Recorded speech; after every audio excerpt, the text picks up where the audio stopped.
Ethiopia has built Africa's largest hydroelectric dam, doubling its power generation and fueling hopes of an economic transformation. So why are millions of Ethiopians still living in the dark? And what does that tell us about a challenge facing much of Africa, getting power from the source to the people who need it? We'll be speaking about what it will really take up to light up the continent. But first, this report from DW's Sella Oneko and Eshete Bekele. This is Africa's and Ethiopia's biggest hydroelectric dam, and these are the people hoping to one day benefit from its power. Ethiopia's government promised the dam as a ticket to a modern future, yet almost half of all Ethiopians still live in the dark. In a small village in Ethiopia's southern Gedeyo zone, this firewood is the only form of fuel Workinesh Negusie has. Her village is not yet connected to the national electricity grid. We survive using firewood. We don't have anything else like charcoal. We used to have charcoal, but now it's become very expensive. Workinesh is a mother of 4. Her children urgently need light in their home to study after school. It's affecting their ability to study. How can a student study at night if there's no electricity? And Workinesh's family isn't alone. Over 60 million Ethiopians live without access to power. That's almost half of the population. Yet Ethiopia's government has big plans to expand its grid. Launched with much pomp and to an audience of regional leaders, Ethiopia opened the Grand Ethiopian Renaissance Dam, or GERD, in September 2025. Built as a symbol of national pride, this dam was mainly financed by Ethiopians, including many ordinary citizens. That was largely because potential international funders were pressured to stay out by Egypt, which feared it would get less of a share of the Nile water. Now that the dam was built, Prime Minister Abiy Ahmed stressed that it would not only benefit Ethiopia, but the entire region.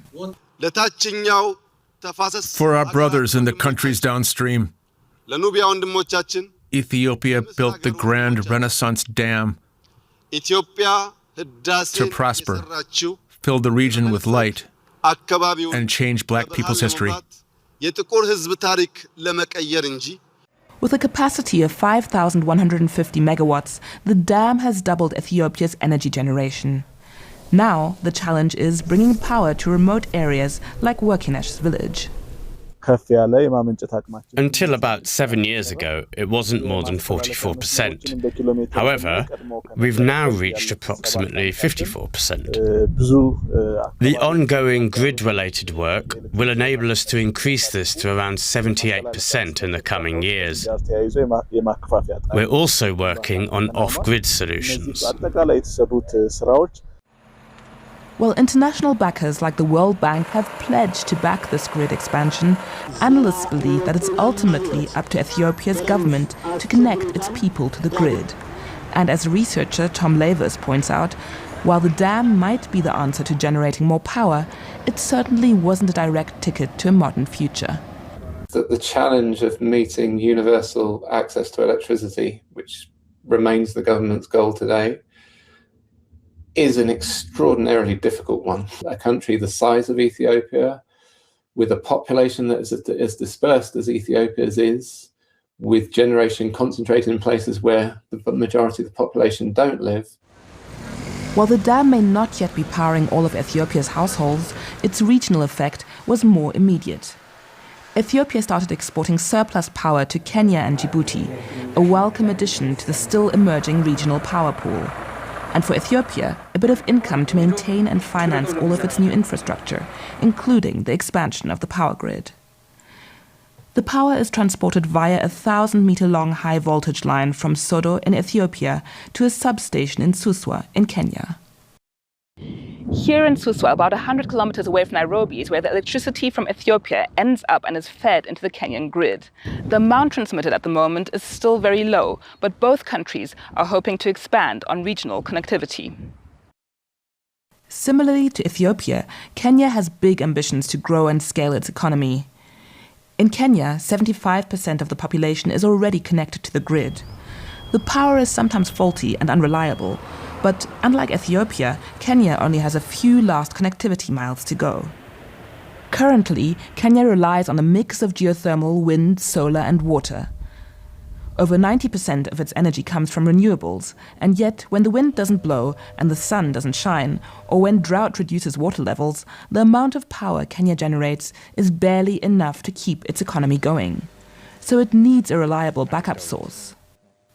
And the power from Ethiopia is a big part of that. For Kenya's state power transmission company, that expansion can't come fast enough. While they're working on upgrading their power infrastructure, regional demand continues to grow.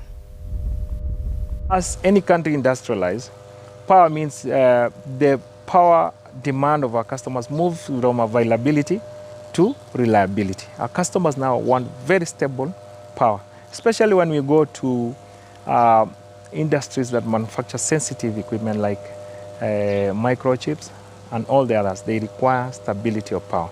Data centers require very stable power and also reliable power. And this is the point. Kenya has big dreams of becoming East Africa's tech hub and finding its place in the world of AI and big data. And here, reliable power is key. East Africa's biggest data center currently runs on 4.5 megawatts, a far cry from data centers in the US and China operating at hundreds of megawatts. But the first step is proving they can handle what's already there. Set in a prime location with good internet and between two electricity substations, this data center doesn't have to deal with the ups and downs of power outages. We're getting fed directly from the substation, whereas if you're living up country or in a residential area, your power transmission has to go through various different layers. That's why you might be seeing power outages, which are because of say faults in the transmission as opposed to any big issues with the generation. Those layers between the power and the people who need it are what the whole East African region is working to cut through. The electricity is being transmitted, but the question is how far it reaches and how fast. To look into this further, I'm happy to welcome energy expert and economist Lungile Mashele, who's currently serving as an advisor to South Africa's Minister of Energy and Electricity. Dr. Mashele, Ethiopia has just doubled its generating capacity with the Grand Ethiopian Renaissance Dam. Yet more than 60 million Ethiopians still live without electricity. 60 million. We so often can produce power, but actually connecting it to households remains difficult. Why? Thank you so much for having me. And therein lies the challenge, right? The generation aspects have been perfected over time and especially over the last 10 years or so, but the issue really lies in transmission and in distribution. So how does the electricity get from the major nodes to where it's actually required, and how does it get to the people?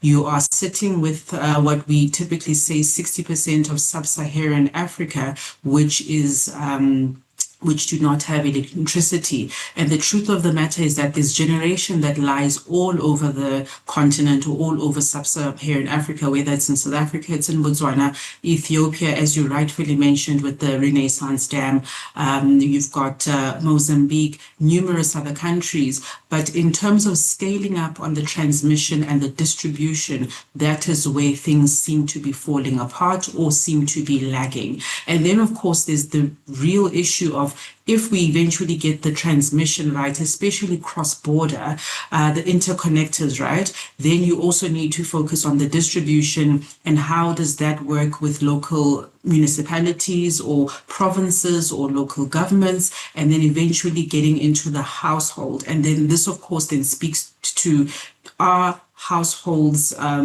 Are they equipped and are they built, and is a typical house equipped to allow electricity to come in? And that becomes another challenge. If you could pinpoint some facet of that distribution phase, what is it? What is it that seems to be the most problematic issue here? So the distribution is in two parts. One is getting the grid where it's supposed to go. And that has a significant cost.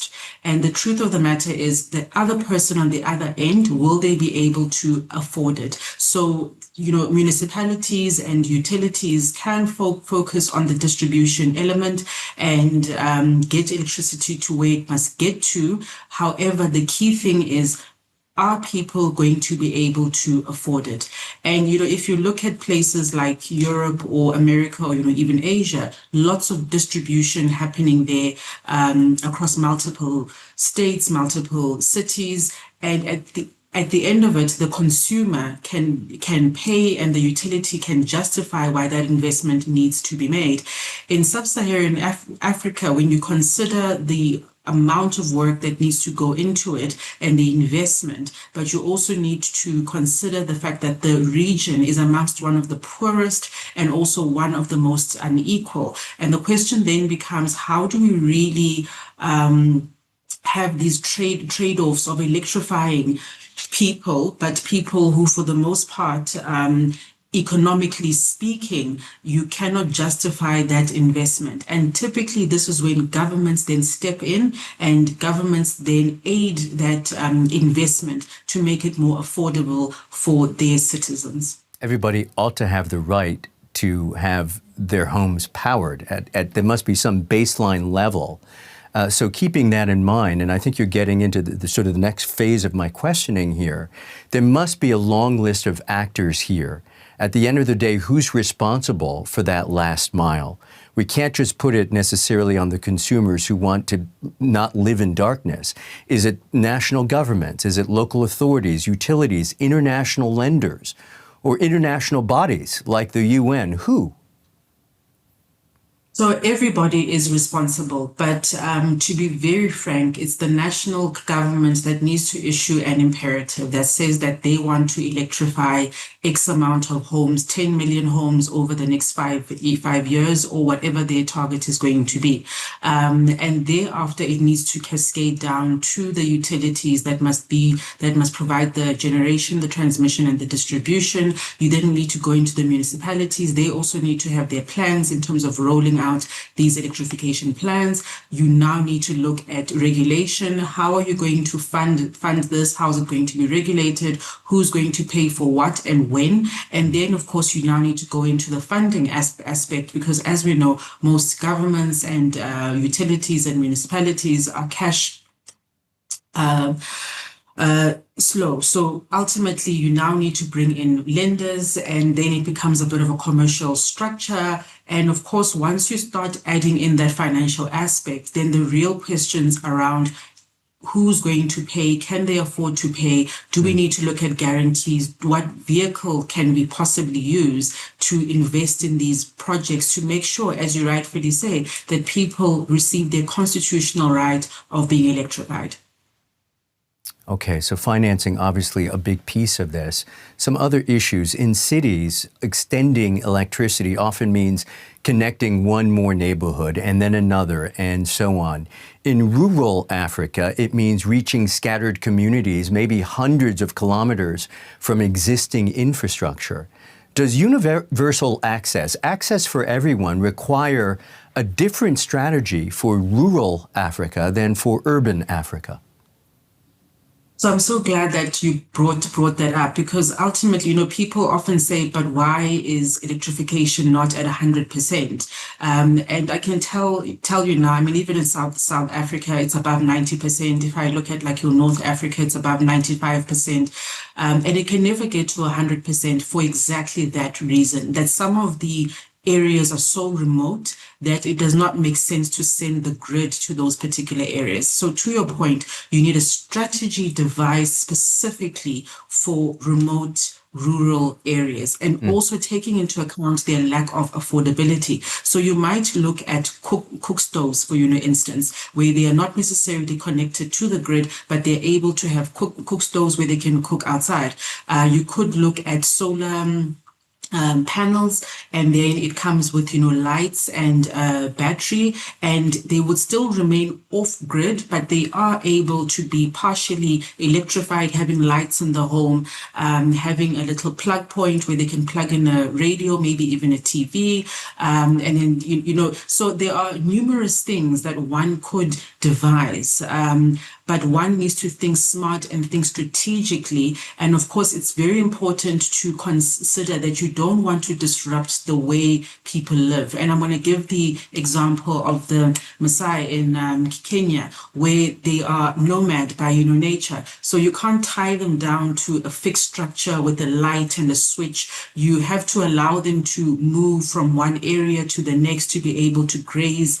And so as a result, your solution, even at that point, needs to be a mobile one as well to allow them to continue with their way of life. Interesting. We all know that off-grid solar energy is transforming lives across Africa, but critics argue it's also allowing governments to shift responsibility onto individual households rather than investing in public infrastructure. Is there a risk that solar becomes a substitute for building grids countries ultimately need? In fact, is that already happening? We need to be very careful about the type of electricity we give to people. And I'm glad that you mentioned the grid-tied aspect, because often we speak about off-grid and we speak about solar. And I just mentioned like the 4 lights and a radio and like a battery in the home. But truth be told, that is not enough to industrialize. That's not enough to grow any sort of economy. So with those 4 little lights in the home and, solar that's going to go off at 6 p.m., you can't certainly talk about, I am now going to be an industrialist. I'm going to grab a sewing machine and start sewing, or I'm going to start baking. You can't possibly do that. And the question then becomes the electrification that we are allowing or we're giving to people, does it allow them to be economically active? And if it does not do that, then the question is that we're just trying to plaster over a bigger issue. And it will come back a couple of years later when people say, but I need more, I want more, what's the plan? Lungile Mashele, really appreciate it. Thank you. Thank you.